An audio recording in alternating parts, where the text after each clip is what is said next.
welcome. I'm so glad you're all here. We're so glad you can join us tonight. My name's Mary Ann Mead, and I am the Assistant Director here at the Southwest Harbor Public Library in charge of public services.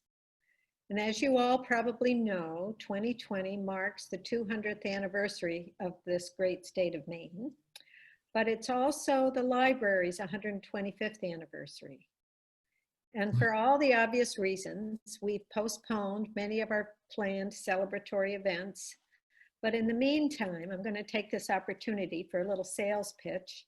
We have some special items for sale to celebrate this occasion. So we have wonderful soup mugs. I hope you can see them with the commemorative insignia.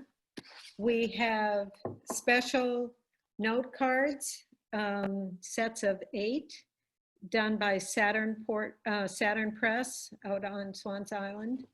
And we also have calendars by Bob Thayer that are all with pictures of MDI. So if you're interested in any of these, give us a call. I've already done a lot of my holiday shopping, and it's a great way to support the library and get some of your shopping done. So I want to take this opportunity because we can't thank the community members here and away for supporting this library enough. We thank you so very much. We couldn't offer the services and programs that we do without your support. So these programs like this are always a nice opportunity to say thank you. Now, before I introduce Earl, I'd like to just go over a few housekeeping items. We will be recording this event, and if you have any questions during Earl's presentation, please submit them to Questions for Earl. That will be Melissa Haas, one of my wonderful coworkers. And you can enter those questions in the chat feature, which is at the bottom of your screen, just a little left of the middle. And Melissa will direct those questions to Earl at the end of his presentation. So please put yourselves on mute if you haven't already. Select speaker view and hit the stop video button during the program. So is everyone all set? Any questions? Well, it's now my great pleasure and honor to introduce award-winning writer, journalist, historian, and registered Maine guide, Earl Brechlin. Born in Connecticut, Earl returned to his ancestral roots here in Maine after high school. And these roots include Maine author Ruth Moore and lighthouse heroine Abby Burgess. And for almost 40 years, Earl has been exploring Maine, taking photographs and gathering material for his articles and books. He's the author of 9 books, including adventures and hiking guides to Maine and Acadia National Park. In 2019, Earl won the John Cole Award for his book, Return to Moose River, a collection of heartfelt essays celebrating the natural and human history of the Great North Woods. He's also a former Maine Journalist of the Year and was the founding editor of the Mount Desert Islander. He's the holder of more than 100 awards for news featuring writing and photography, and he is currently the communications director of Friends of Acadia. Tonight, Earl will explore with us some of Maine's myths, legends, and tall tales as he takes us into his latest book, Wild, Weird, and Wonderful Maine. You are in for a treat. Earl, take it away. Well, thank you, Mary Ann, and thank you, Melissa and the Southwest Harbor Library for hosting me tonight, and thank all of you for turning out to talk about a subject that's near and dear to me, and that's just the great state of Maine. And it's such a wonderful place, and as the book says, wild, weird, and wonderful. We actually started out with a working title of Maine Atlas Obscura that had maybe a more macabre connotation to it. However, we realized that it really is the 3 W's, shall we say, as we kind of went along. And part of it was an inspiration about the Maine bicentennial and how we can celebrate that and maybe understand a little bit more about Maine and the process. So anyway, Wild, Weird, Wonderful Maine is a collection of about 300 individual items. And I say they're people, places, and things that made Maine, and events that made Maine what they are today. But also I wanted it to be kind of a handy reference when people had questions about the state of Maine. So we've got a lot of lists in the book in addition, and the 10 largest lakes, the 10 highest mountains, all the world record holders from Maine are in the book. All the lighthouses and covered bridges are listed in the book. We listed every governor from the state of Maine. And then what I call the stuff o' Maine, the state bird, the state flower, but we also have the state dessert and the state pie. So there's a lot of kind of different things. And the way the book is set up is there are 5 zones running from southern Maine up to Aroostook County and the far north. And each item has a description, many have photos, and then there's a little number at the end of each item, and that corresponds to the map and page and location in the Maine Atlas and Gazetteer. So if you want to go to these places, you can use that as a launching off place, and any dyed-in-the-wool Mainer has to have a minimum of 1 copy of the Maine Atlas and Gazetteer, if not 1 by the easy chair, 1 in the car, and 1 in the library as well. So really the gestation for Wild, Weird, Wonderful Maine almost began probably 20 years ago when I had a little bookstore in Bar Harbor called Harbor Wind Maine Books. And I only sold books that were by Maine authors or authors who wrote here or were about Maine. And as you can imagine, it wasn't a high traffic store. So I got to read a lot of those books and got to learn a lot of those things. So we started out and we came up with 600 items that might be included in the book, and then we had to, of course, narrow it down to about 300. And we're going to share probably 2-3 dozen of them tonight and just talk about some of the great things. So if you bear with me for a second, I'm going to share my screen, and we can talk about Wild, Weird, Wonderful Maine.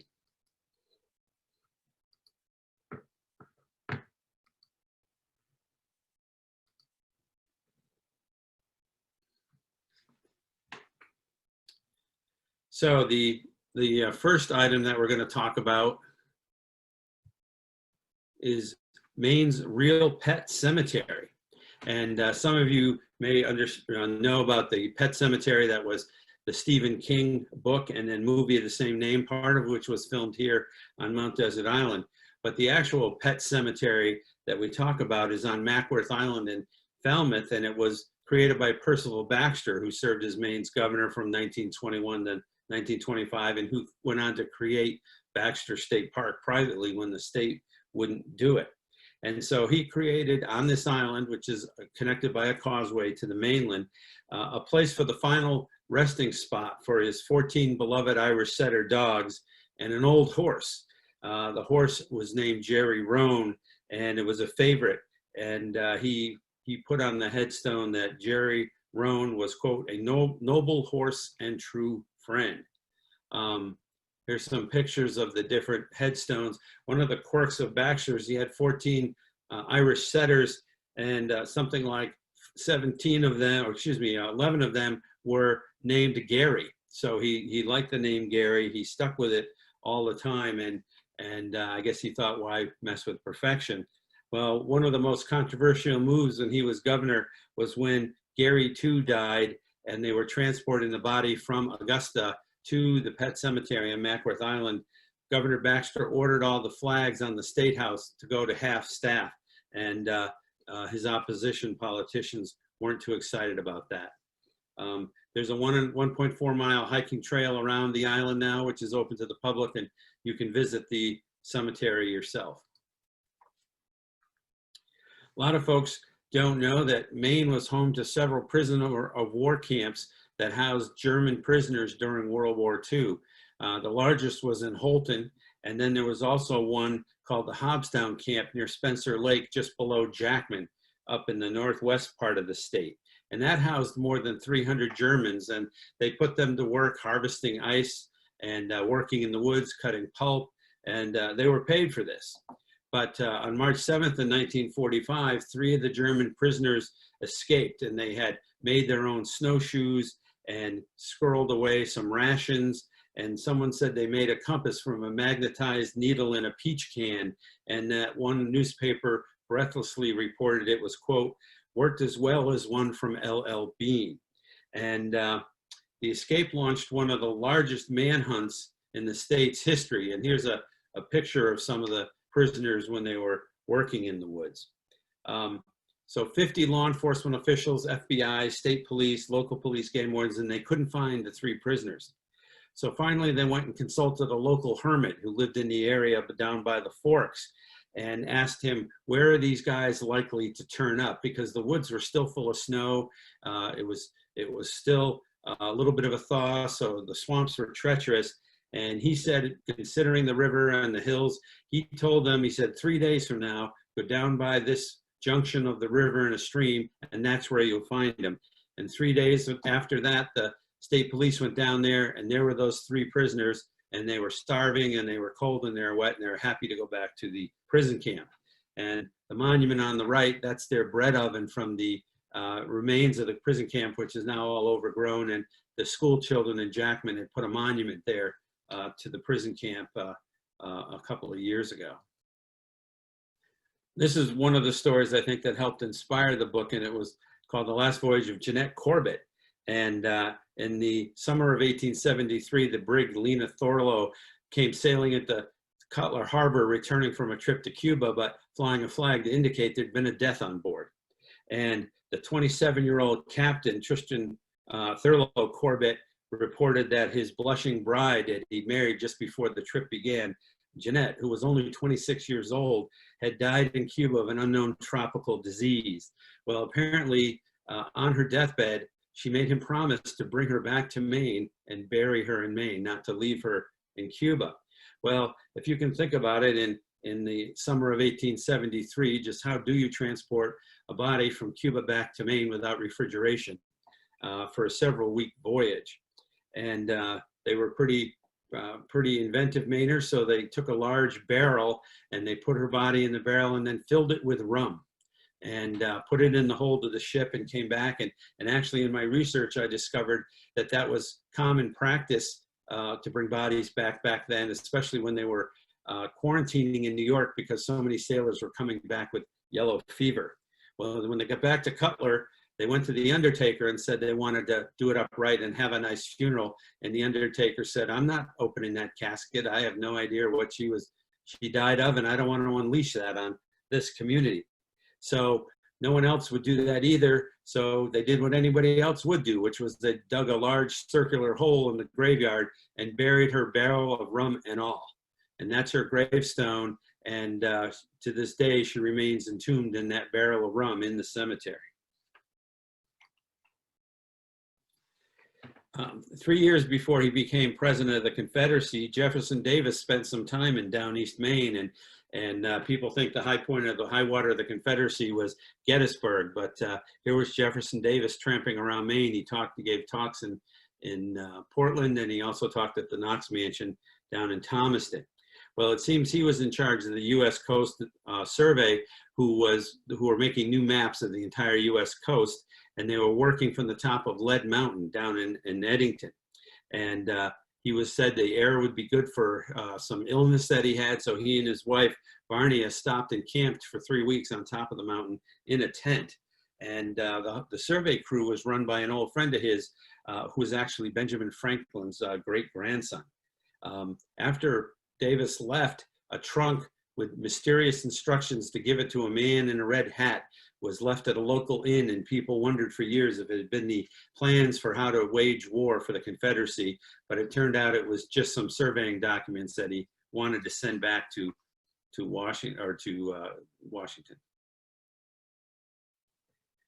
Maine has a lot of celebrities, but a lot of folks don't know that the actual Wicked Witch actually had a home here in Maine. Margaret Hamilton purchased a retreat on an island in Southport right off Booth Bay in 1961. And contrary to her wicked reputation, people really loved her, although when school children were said when they found out who she was, often took a step or two backwards because they were just afraid of having seen the Wizard of Oz. And just to show you that that cinema is different than truth. At one point, rowing back to the mainland, she actually fell in the water, but didn't burn up and was saved by a local lobsterman. She died in 1985, but her family still has the house there today. I'd like to refer to Gorman Hanson as MDI's gentle giant. Some of you may have known Gunnar, who lived for many years next to the library in Northeast Harbor. And in 1974, he was living in Austin, Texas, and he was down on his luck and didn't have much work, and he auditioned for the part of a chainsaw fiend named Leatherface in a movie called The Texas Chainsaw Massacre, which actually set off a lifetime of cult following for him. And he earned roles in some other movies such as Hollywood Chainsaw, Hookers, and Demon Lover. But what was really amazing is Gunnar was one of the most intelligent, soft-spoken people that you would have ever met. As a matter of fact, he helped edit and write the history of the town of Mount Desert for the people there. And unfortunately, he died at home in 2015, but not before he was able to publish the book Chainsaw Confidential about his experience. One of the things when you're researching all these various monuments and places is you can find conflicting stories. And the monument on left is the 800-pound bronze Lobstermen Memorial at Land's End on Bailey's Island down the mid-coast area. And it was one of 3 of the statues that was created for the 1939 World's Fair based on a plaster model. Well, what's really kind of interesting is the lobsterman, Elroy Snooty Johnson of Bailey Island, he was insulted when he saw the final statue because it didn't include his pet dog, who was known to go fishing with him all the time. And the dog was named Bruin. And so to soothe the feelings, the commissioner of Maine Sea and Shore Fisheries Department presented the dog with his own lobster fishing license during the unveiling of the statue at the World's Fair. Unfortunately, when it came time for the fair, they hadn't raised enough money to cast the statue in bronze, so they painted the plaster model and took it to New York, and people were none the wiser. Years ago, I read that they had moved one of these statues, the second one is in a square in Portland, Maine, down to Washington, D.C. And all the news stories I saw said it had been moved from Bailey Island. Well, that didn't make sense. And with some investigation, I found out it was actually a copy that was at the Maine State Library that had been moved to Washington, D.C. But just to show you that one journalist in Maine writes all the news and they're grossly underpaid, the one person made the mistake of saying the statue at Bailey's Island had been moved, and everyone else just copied it. And I finally found out the truth when I was working on it. I think one of the unsung heroes and great figures in Maine history is Francis Perkins of Newcastle. And back during Franklin Roosevelt and trying to get the nation out of the Great Depression with his New Deal and creating the Civilian Conservation Corps, the Public Works Administration, establishing a minimum wage, a 40-hour work week, and Social Security, he wanted to push all those policies, but it was Frances Perkins who he brought on as his Secretary of Labor that actually made all those things happen. And she was the first female cabinet officer in U.S. history. And she said she regretted that the only other item they didn't manage to complete at that time was universal health care. And we all know where that has kind of left us today. She spent many summers at her home in Newcastle, which is a picture there. And in 2008, the Frances Perkins Center was created to preserve her legacy, and folks can visit there and find out more about her enormous contributions to Maine and to the country. Maine is not immune from the whole UFO craze and aliens and abduction. And in 1976, a bunch of canoeists, twin brothers, and 2 of their friends, of course, from Massachusetts, reported that they had seen a flying saucer, and later they were abducted by gray aliens with large almond-shaped eyes, and that they'd been probed and tested. And they reported this to a ranger. It was widely reported at the time. And until finally 2016, one of the men recanted, saying that they were using recreational drugs and that they had just decided to do the story for financial gain. However, the other 3 men continued to insist it was in fact real, and that they had only consumed one beer each before seeing the flying saucer. I think one of the things I discovered I was most impressed with is the Stanley Brothers from Kingfield. And we talk a lot of great inventors from Maine, but they were twin brothers, Francis Edgar and Freeland Oscar, and they were born in Kingfield in 1849. And they graduated from what's now the University of Maine at Farmington and followed their inventive and industrious natures. So they produced many of the first record-holding steam automobiles, the Stanley Steamer being one that many people recognize the name. They also invented the artist airbrush, which is still in use today. And on top of that, they also invented dry plate photography. Before that, you had to brush each glass plate with chemicals and do different things like that. So in 1897, their steam car was the very first motorized vehicle to climb Mount Washington and held the speed record for several years. They also did a rocket car down on a beach in Florida that got up to a speed of 127 miles per hour and set a world record. So I just think that some of the things, there's a drawing of an artist airbrush, and there's the rocket car. So they also built their own violins and sold violins to other people. What's really amazing about the dry plate photography is that they held out for many years and eventually sold the patent in the process to a gentleman known as called George Eastman. And some of you may know he's the one that went on to found Kodak, and that company would not have existed without the inventiveness of the Stanley Brothers of Kingfield, Maine. They also went out to Colorado and built the Estes Park Hotel, which is a drawing there, and they had a 30 horsepower steam bus to haul the guests around. And some of you may recognize that as the hotel where Stephen King set The Shining and where the movie The Shining was actually filmed.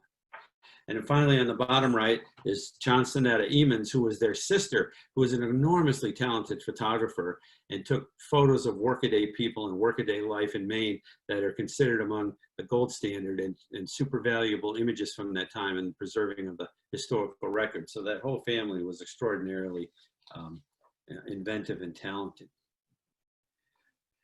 Some of the folks here today may remember when the completion of the Long Falls Dam on the left there created the, which is Long Falls Dam is the longest dam in Maine, and it dammed up the Dead River, which created Flagstaff Lake in 1950, making it the fourth largest lake. But while they did that, it flooded 3 complete communities, including Flagstaff Village, the village of Dead River, and the village of Bigelow. And Central Maine Power created the lake to help regulate the river and to generate more power downstream in Bingham. A lot of people moved, a lot of people sold out. Some people, the houses they just left, and as you can see, the water inundated those. And they also had to move 2 local cemeteries with more than 300 bodies, which were reburied in perfect rows in the village of Eustis near today. One of the great crimes in this was that the village of Flagstaff was named for a flagpole erected supposedly by Benedict Arnold on his ill-fated march to Quebec, which was profiled in Kenneth Roberts' books, Arundel. And so that area is now covered by 50 feet of water. And we talk about biblical proportions. As the lake was flooding, typical Mainers, a gentleman named Captain Wing built a large wooden barge, which he said was, he called an ark, and he took people for rides around the lake to look at how the flooding was going. Long before Bassmaster Bill Nance or other televangelists of the rod and reel lifestyle, there was Roscoe Vernon Gadabout Gaddis, the Flying Fisherman, who eventually settled in Bingham, Maine. And he would tour around North America in his beloved Piper Cherokee plane and had his own hour-long television special, which aired on many Sundays. He did Outdoors with Liberty Mutual, Going Places with Gadabout Gaddis, and ultimately the Flying Fisherman. And what was unique in today's cut and polished and multi-camera world, he did it all with one cameraman. And if they fished for 5 days and didn't get a single bite, that's what they'd show on that hour of television, which I guess by today's standards, you probably lose people after the first 10 minutes. He eventually parlayed his empire into books and posters, and there was an airport in Bingham now called Gadabout Gaddis Field, which is used by Northern Maine Whitewater. And the Maine Aeronautics Association eventually created its highest annual honor in his name, the Gadabout Gaddis Cup. I like to do a lot of banging around in the back country of Maine, and two Florida biologists, Ralph and Rebecca Means, about 5 or 6 years ago, used a bunch of maps and GPS technology and determined what was the spot in Maine that's the most remote from any other spot. And actually it's in the Wassatecook Valley, and you're looking in the upper picture at Wassatecook Lake, about a mile west of Russell Pond. So it's about in the middle of the upper valley in the back distance. And it's 6 miles from any passable road. Well, that's remarkable in that there's no spot in Maine that's more than 6 miles from any passable road. But the only way to access the area is on foot. The waterfall at left is Green Falls. This is all part of Baxter State Park now, which had a tremendous logging activity and things of that nature. And because they were worried about people going to this spot, they have yet to release the actual GPS coordinates. But it may be 6 miles from the road, but it's about a 9-mile hike to get in there. So I don't think you have to worry about people overrunning the spot. This presidential year, and there's certainly plenty of bull around, and there was back when Teddy Roosevelt was running under the Bull Moose Party. And Roosevelt was no stranger to Maine.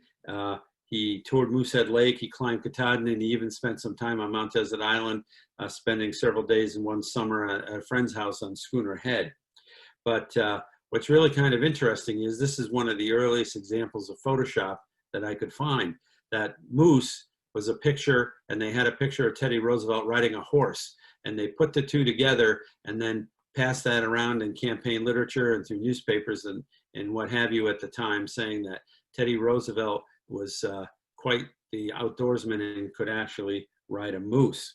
One of the things that's interesting in the picture at the left, he is the figure all the way to the left with the scarf. He looks like a bit of a dandy, which in fact, when he first came to Maine, he was.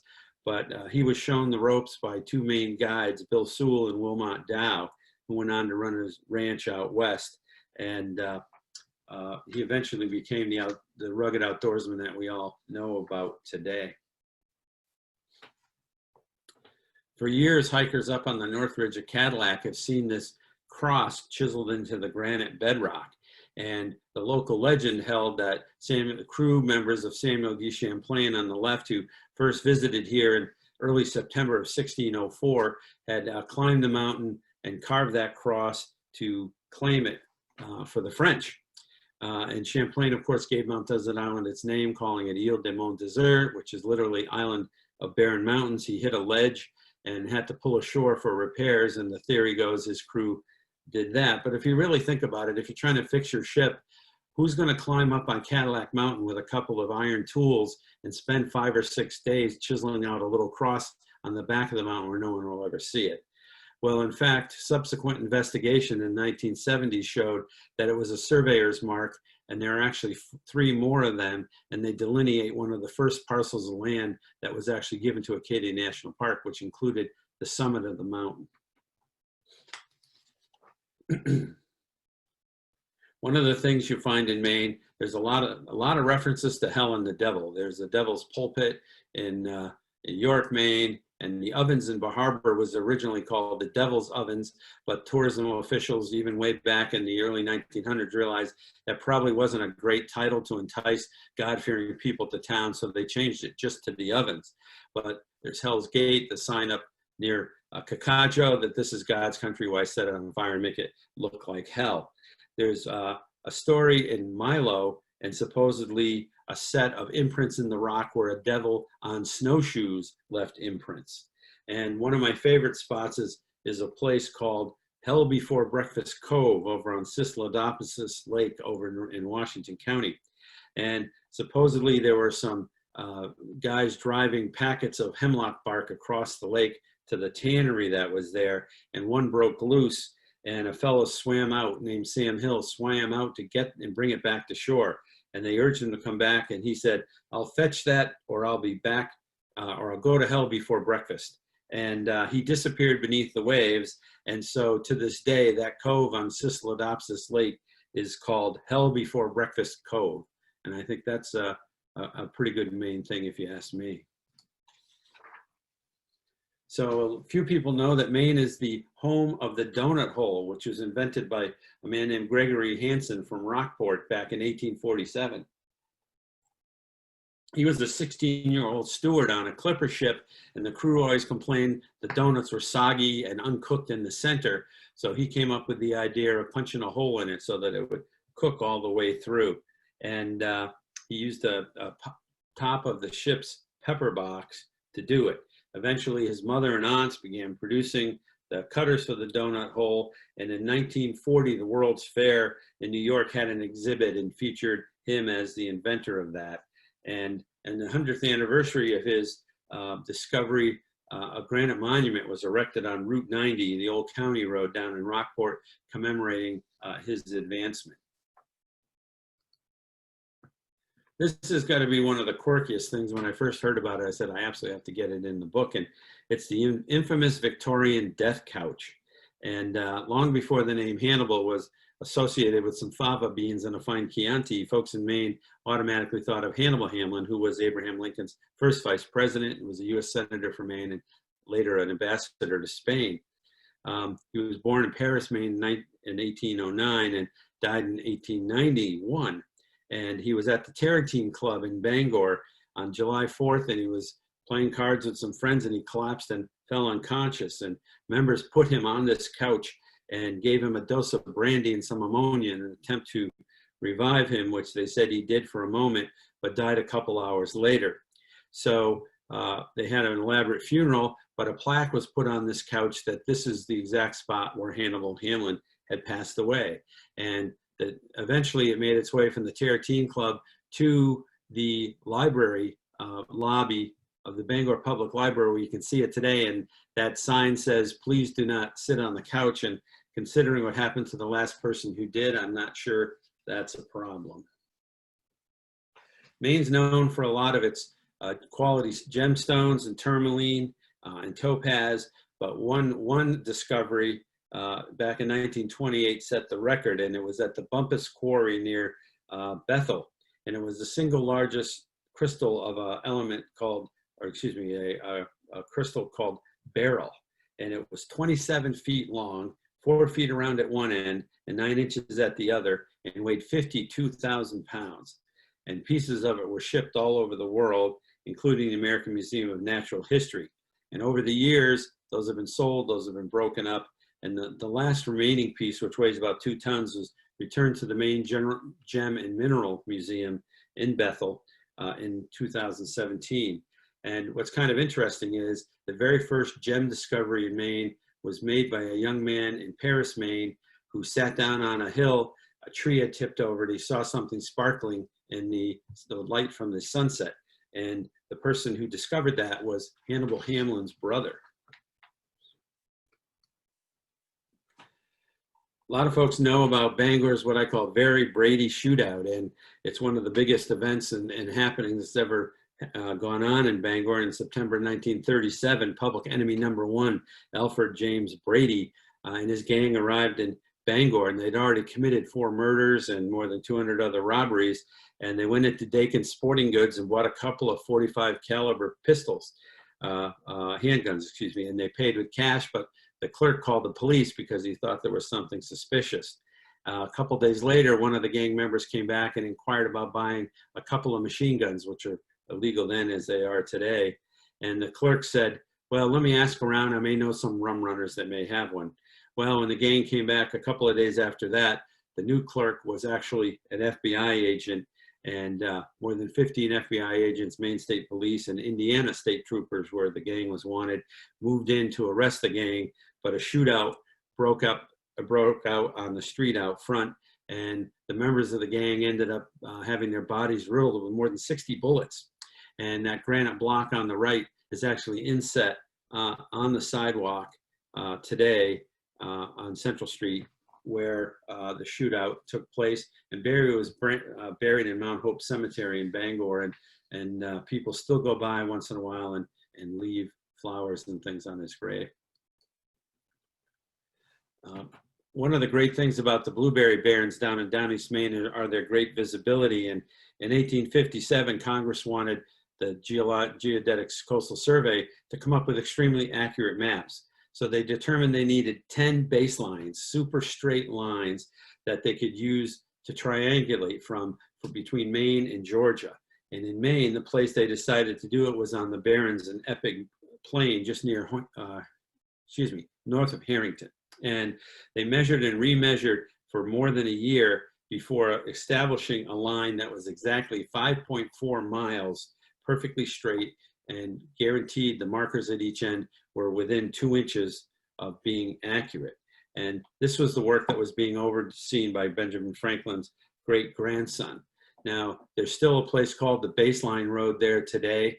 The actual monuments that were erected at each end had been vandalized and shot at. So one now is in the Maine State Museum and the other is in the Museum of the Cherryfield Historical Society. But you can still go down there. And I'll tell you, this time of year with the blueberry barrens all ablaze, it's a great place to see where some surveying and map making history for the entire nation was made. And it's the only baseline that can still be found to this day.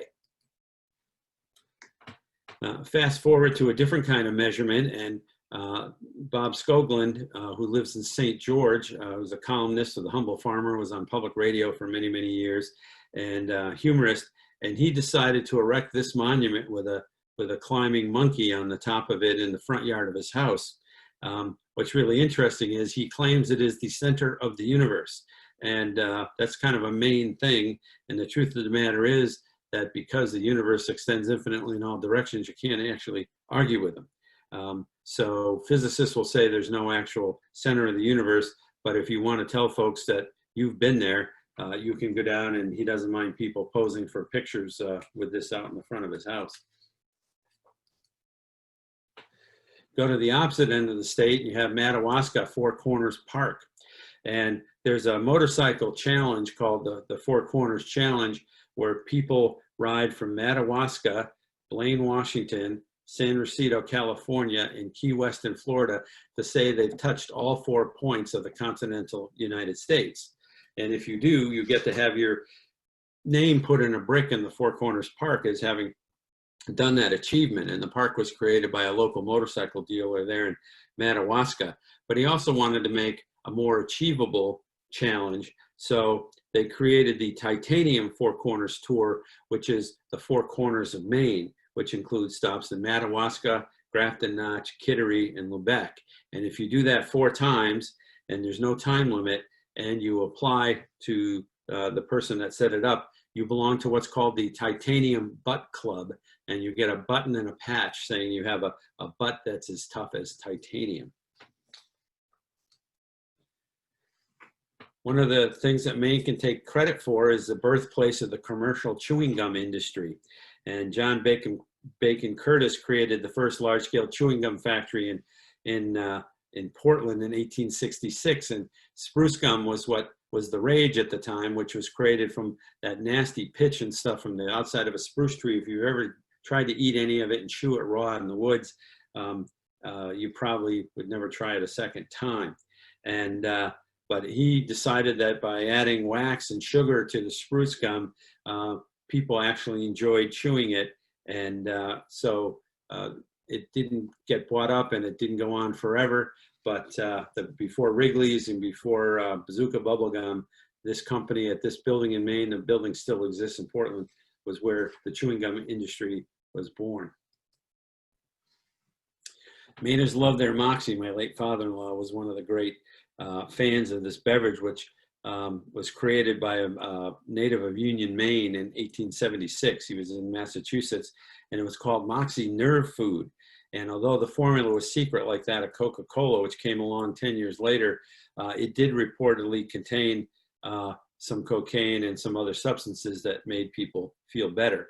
Well, of course, the formula has changed over the years, and some of the biggest fans of Moxie include Calvin Coolidge, E.B. White, and Ted Williams. And it became the official soft drink of Maine in 2005. And since 1982, the town of Lisbon has an annual Moxie festival with a parade and a block party. And the postcard on the left shows what was called the Moxie Bottle House, which was created back around 1910. And it's been restored, and it's actually an exhibit you can visit at the Matthews Museum of Maine Heritage on the fairgrounds in Union, Maine. And Coca-Cola bought Moxie in 2018, and they continue to produce it.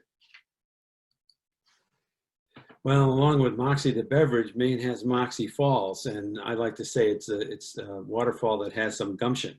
And it's the highest cascade in Maine and one of the highest in New England, and it plunges more than 90 feet into a deep pool. And supposedly the dark tannin-stained water looked like Moxie, so they named it Moxie Falls. But actually, Moxie is an Abenaki word for dark water, and it may have been what the creator of Moxie took his inspiration from as well. About once or twice a year, people fall off these falls. There's a nice hiking trail on a viewing platform with a railing, but people don't pay attention, but it's still worth a visit. It's one of the nicest places in Maine as far as waterfalls go. This is one of the great mysteries that I'm still kind of trying to look into, and it's called the Tarratine marker.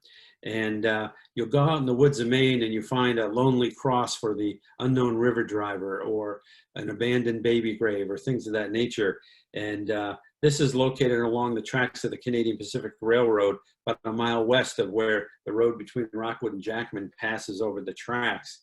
And it's about 3 feet tall, and it's inscribed the letters RAM in 1888. And that's when the railroad crews were rushing to finish the line across Maine for the Canadian Pacific so that it would unite Canada from one coast to the other. And near the base are also the Sons of Italy.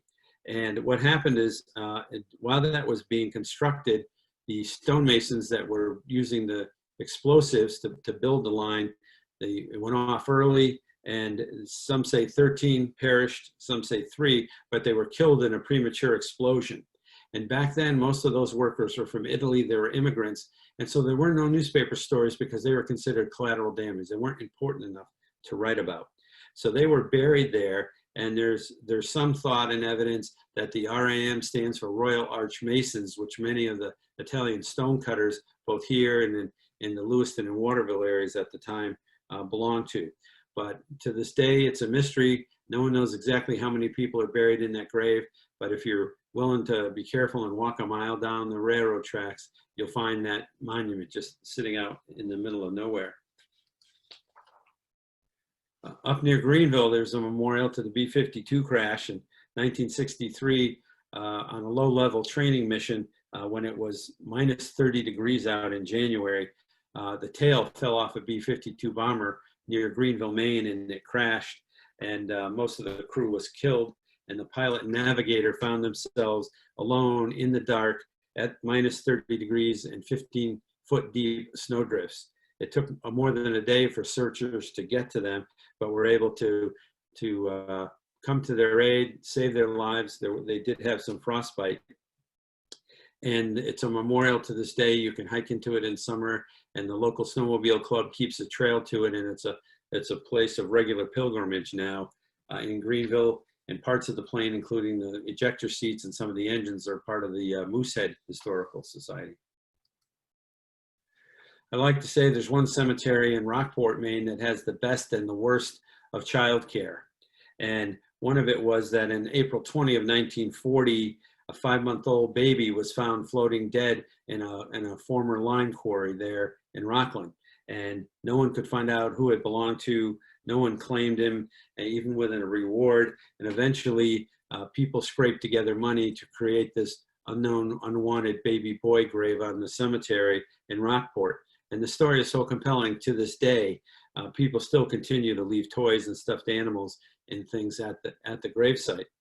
And so if that represents the worst of childcare, to abandon an infant like that, at the opposite end of the cemetery is the grave of Dr. Benjamin Spock, who wrote the seminal book, Common Sense Baby and Child Care, which many of us are. I know my mom kept a copy right handy when I was growing up, and that sold more than 50 million copies and set the standard for how to raise children and take care of babies. He had a house in Camden and loved to sail there in his sailboat, and so you can kind of go from the best to the worst all in a few steps.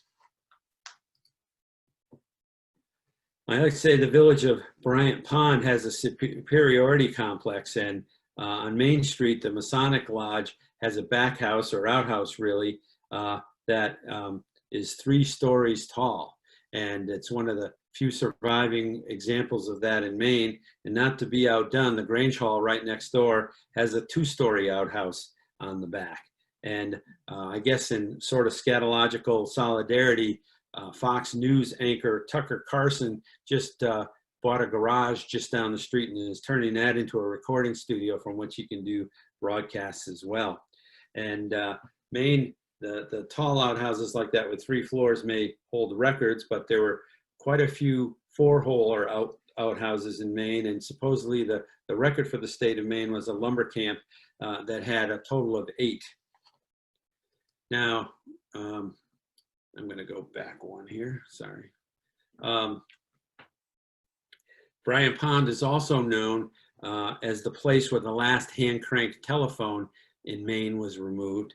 And they had a big effort. There was quite a thing about don't yank the crank, but eventually they got modern, and in 2008, and they built the monument that you see there. So that's considered to be one of the largest telephone statues in the world as well.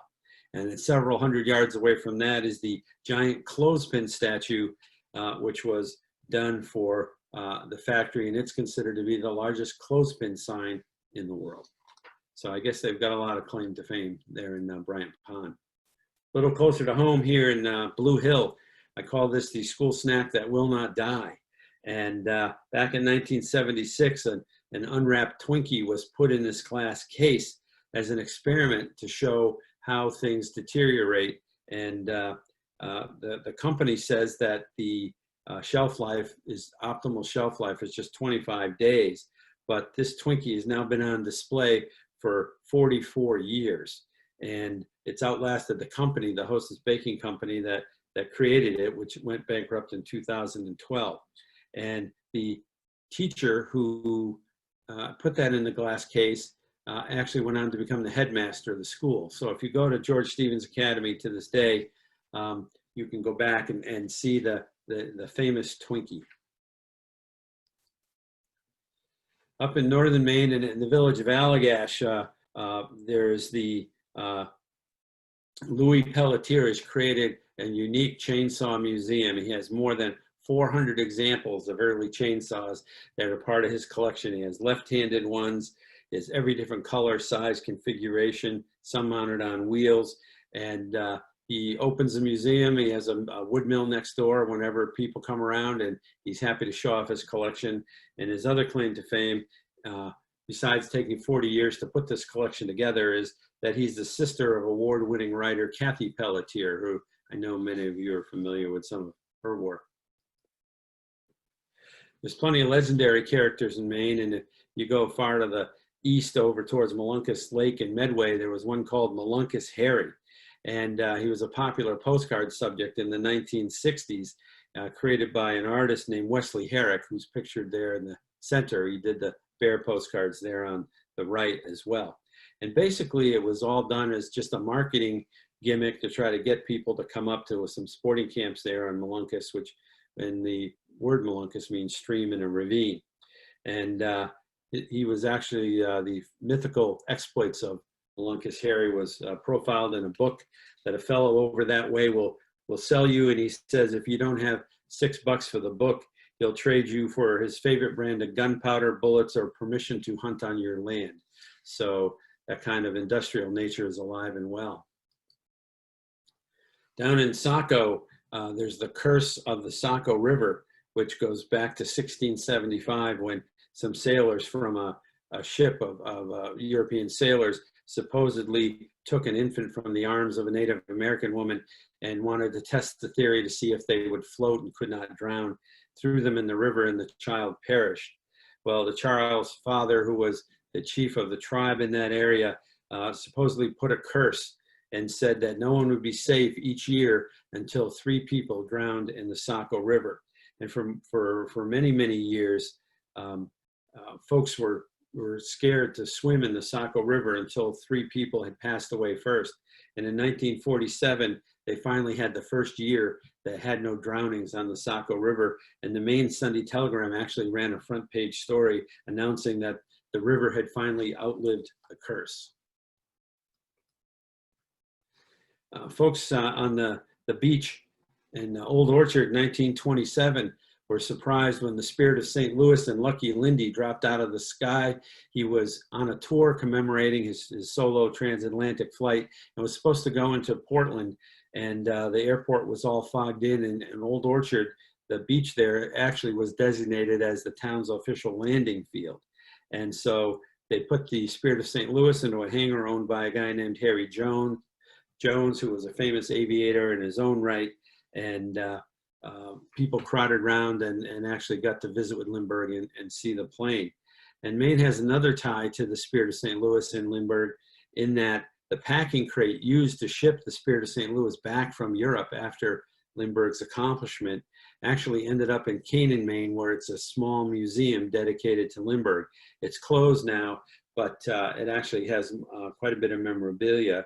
And then Anne Morrow Lindbergh, Lindbergh's wife, spent many of her summers with her family on North Haven Island in Maine, and she was the first woman ever to be licensed to fly gliders, and was a successful author and set other important records. Farmington is pretty much known for its cold winters, and that sparked the inventive nature of Chester Greenwood, who, when 15 years old, asked his grandmother in 1873 to sew some beaver fur onto a wire hoop to keep his ears warm without having to wear an entire hat. By the age of 19, he'd gotten a patent on it and created a company, and he made earmuffs for more than 60 years. In 1936, they shipped and made more than 400,000 pairs. And Greenwood was a prolific inventor. He started a bicycle business, created the town's first telephone network, and tinkered with heating system technology. And in the December 21st of 1977, they created a parade in Greenwood's honor that they continue annually, held on the first Saturday in December. Hiram Maxim from Maine was the inventor of the multiple fire machine gun. They had Gatling guns before this, but he was a prolific inventor that did automatic fire sprinkling systems and claimed that Thomas Edison stole the idea for the incandescent light bulb from him. But his firing machine gun could do 500 shots a minute, and using the energy from the previous round. And so they produced the guns in England, and eventually he was knighted by Queen Victoria in 1900. He frequently ran newspaper ads warning his neighbors when he planned to do test firings of his various guns, and always promised to pay for the broken glass from their windows. But Hiram Maxim was from the small town of Sangerville, as was Maine's other knight, who was Sir Harry Oakes, who was also born in Sangerville, which is just a very small town up above Dover-Foxcroft. And Oakes was born in 1874, sought his fortune, and eventually was shipwrecked on the Alaskan coast and was taken prisoner by Russians, and finally struck it rich with gold, and also was involved in the uranium industry. And he was knighted by King George in 1910. Oakes, of course, went on to build a mansion in Bar Harbor that's now the Atlantic Ocean side, and he lived in Bermuda and was murdered in 1943, and the identity of the killer is still unknown to this day. Up in Rangeley, I like to say they really liked Ike, and he was among the many presidents, such as Teddy Roosevelt and Herbert Hoover, who went up there to go fishing. In 1955, he arrived with a swarm of Secret Service agents and more than 70 reporters. And legend holds that on his first day of fishing, he didn't get a single nibble. Well, that evening, his guides called some of their friends and asked them to catch as many big fish as possible and to salt a pool at Little Boy Falls on the McGalloway River. They put a little dark net just under the surface, just downstream, to keep the fish there. And the next morning at breakfast, his guide, who was pictured there, suggested that he try again. And they went to the pool with all the cameras snapping away, and he cast out there, and sure enough, he caught a 4-pound trout. And it was all great pictures. And in 1970, they even erected a plaque to his feet, and that can be seen if you go up there. It's all private roads. It's kind of hard to get to. But his guide, Don Cameron, that's in the painting there, Eisenhower painted that picture of him, and that continues to hang at the Outdoor Heritage Museum in Oquassic to this day. almost done here, and you just talk about all the things that go bump in the night in Maine. You know, we have dark nights, we have strange noises in the woods, and there's all types of mythical beasts. And throughout the book, we have the different ones, such as the Cherryfield Goatman, the Turner Beast, the Meadowbumps Howler, and Phippsburg Screecher, as well as Casco Bay's Cassie. So there's a mythical creature for just about anything. But down in Portland, if you want to talk about mythical creatures, we have the International Cryptozoology Museum, which celebrates all things fanciful and mostly imagined, including life-size statues of Bigfoot and other creatures. And it's the only one of this kind in the world. And you'll find samples of supposedly of Yeti hair and exhibits about the Dover Demon, the Montauk Monster, and the Jersey Devil. And it was created by a gentleman named Lauren Coleman, who opened it in 2003, and it's conveniently located next to a popular brew pub that the Bissell Brothers Brewing. And I think that's probably the best idea, to go have a beer and get in the proper frame of mind to look at some of the exhibits. So that's pretty much my formal presentation. I want to thank you for joining me and for being interested in celebrating all the things that are wild, weird, and wonderful about Maine. There's certainly lots of stuff to discover, and I hope you'll get the book and you'll use it as a launching off place for your own adventures.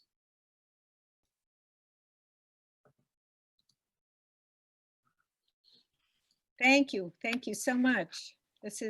My reception in the other room was bad, so I came out here so I didn't miss anything. This was great. Okay. If people are interested in getting copies of Wild, Weird, Wonderful Maine, they're available at Sherman's Bookstore in Bar Harbor and Snowfield in Northeast Harbor, or directly from the Islandport Press. So Melissa, do we have questions for Earl? Yeah, we do. Hang on one second. One of the questions is, how does a 3-story outhouse actually work? Well, what's interesting is they aren't stacked exactly over each other, and they're all, it's probably about 6 feet wide, and each seat has a chute straight to the bottom. And I would think that certainly if there was a big event going on the 3rd floor, someone would want to press their luck by using the 1st floor. That makes sense. And what do you think it is about Maine and its people that results in so many quirky places and things? Well, you know, it's really interesting. I think some of it was just a sense of pride. You know, Maine has always been a place where someone with more money can buy your land, buy your job, buy your waterfront. So the last thing you can get in Maine is respect, because you have to earn it. You can't buy that. And I think that every town wanted a claim to fame back in the late 1800s. And I have a list of what I call the capitals of Maine in the book. Phillips, Maine was the toothpick capital. Franklin was the granite capital. Belfast was the broiler capital. Then if a town wasn't a capital of something, it was the crossroads or the gateway. And I like to say Down East Maine is actually the capital of the world. For a while here, we had Gary Davis, who was the president of the world, who would have regular meetings with the media on the steps of the courthouse in Ellsworth. And we had Admiral Ted Wells, who founded the nation of Oceanus, to say the oceans of the world were their own nation. And they actually issued their own currency. And you had many prophets of God. Timothy Tarver was one who came to mind that came through town. So we've always had these larger than life characters. And I think it just gave everybody to say, oh, I'm from this town, and this is why it's special. This is why it's unique. Excellent. Yeah, and I think that's all I have at the moment. I don't know if anyone else has any they want to send to the chat, and we're happy to field those. Yeah. Or if anybody wants to unmute and wave a hand, we can take a question. Yeah. I know sometimes the chat's a little intimidating for folks. And you know, I also want to credit Islandport Press. I've published books with Down East and others with Islandport. And you know, Dean Lunt, who owns Islandport Press, he's a French borough boy. He's born and raised there, and went to Mount Desert Island High School. He really cares about Maine authors, Maine literature, and about the state of Maine. And I think when you go to his website, take a look at there's great books there, and I really think they help define Maine and help give us a greater sense of who we are. Great. Great. Well, Earl, is there one question I have? Was there any favorite part, anything that just really blew your socks off when you were researching this book? I think it seems funny because I'm probably going to answer one that I didn't cover tonight. But one of the things I just think is so remarkable is the full-scale solar system model in Aroostook County.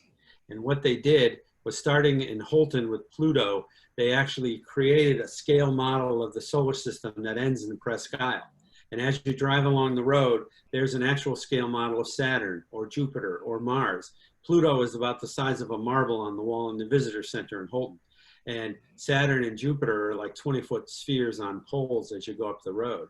And one of the cool things they did was, when the first space probe sent back great photos from Pluto, is they had somebody running who started in Holton, and they ran from Holton to Presque Isle at approximately the same speed as the signal was coming from Pluto to the Earth.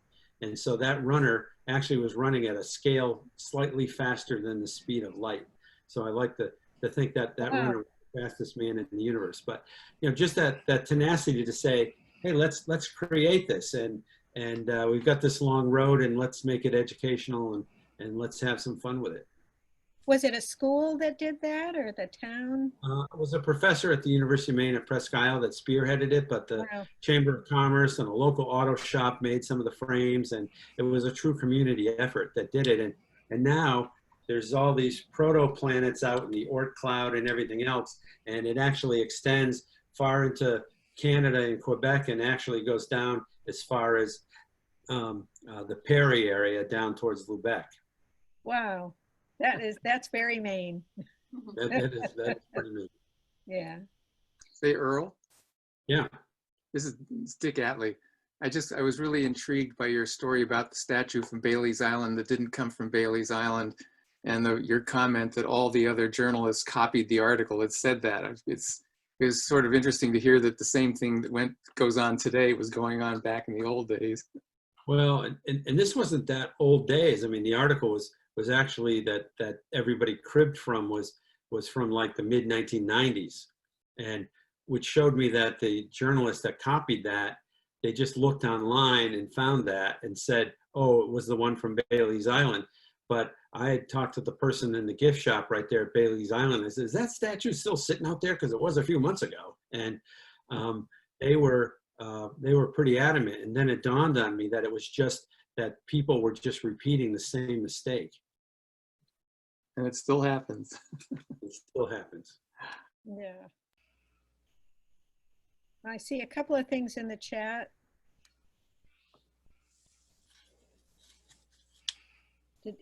Did you ever go, one question here from Gail, did you ever go to the old growth forest on Eagle Lake?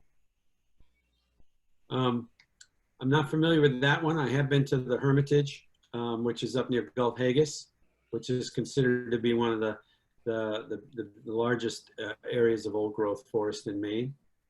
And it's interesting, many areas like Mount Desert Island, that's been cut over, most of Maine's been cut over 3 and 4 times. And so finding a patch of old growth forest is pretty rare.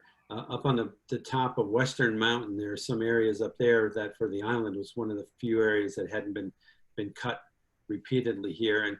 And actually that logging had a great toll, because we all talk about the fire of 47, but there were huge forest fires here in the 1800s because of all the waste and the slash that were left by logging industry that caught fire. So actually that whole concept of tragic fires here on Mount Desert Islands happened more than once. Right. Well, thanks everybody. Thank you, Earl. Thanks, Melissa, for your help. And don't forget, you can get this book at Sherman's or in Bar Harbor or Swallowfield in Northeast Harbor, or directly from Islandport Press. Thank you, Earl. Good night, everybody.